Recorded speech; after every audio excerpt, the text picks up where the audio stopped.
చర్చికి వెళ్తావు, బొట్టు పెట్టుకున్నావు, నువ్వు ఏం చేయాలనుకుని బొట్టు పెట్టుకుని తిరుగుతున్నావు. అలాంటప్పుడు చర్చికి ఎందుకు రావాలి? చర్చికి రాకుండా మానుకోవచ్చు కదా.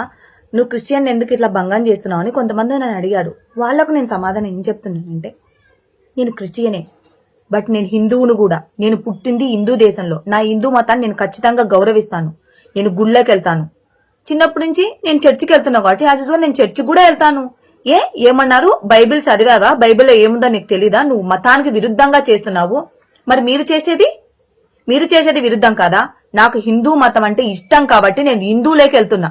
ఒక హిందూ, క్రిస్టియన్, ముస్లిం ముగ్గురు ఫ్రెండ్స్ ఉన్నప్పుడు ఒక హిందువు గాని, ఒక క్రిస్టియన్ గాని, ఒక ముస్లిం గాని హిందీని పక్కన పెట్టేసి క్రిస్టియన్, ముస్లిము వాళ్ళిద్దరి పండగలకు ఒక క్యారెట్ తీసుకొని వచ్చి ఇది మేము మా దేవుని దగ్గర పూజ చేసుకొని వచ్చామని చెప్పి ఒక హిందువుకి ఇచ్చినప్పుడు హిందూ కళ్ళు మూసుకొని తింటాడు ఆ క్యారెట్ ని.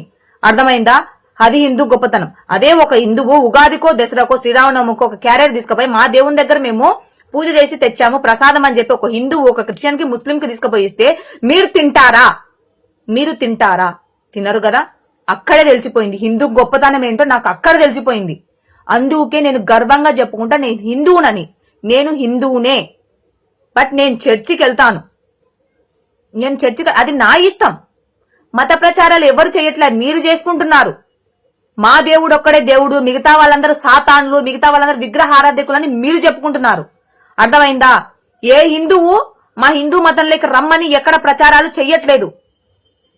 హిందూ గొప్పతనం అది. నేను క్రిస్టియన్ అని చెప్పుకోవడానికంటే హిందూ అని చెప్పుకోవడానికే గర్వంగా ఫీల్ అవుతా. అర్థమైందా? నా ఇష్టం అబ్బా. నేను చర్చికి వెళ్తా.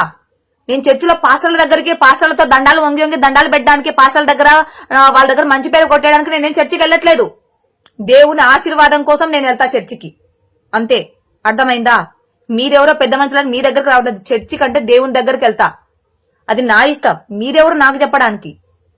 హిందూ గురించి మాట్లాడే రైట్సే మీకు లేవు, ఆ అర్హత మీకు లేదు. ముందు హిందూ గురించి మాట్లాడడానికి హిందూ గొప్పతనం తెలుసుకొని మాట్లాడు. మీరేంటి వాళ్ళేంటి అని కంపారిజన్ చేసుకో. అర్థమైందా? తర్వాత నా దగ్గరకు వచ్చి మాట్లాడుదురు.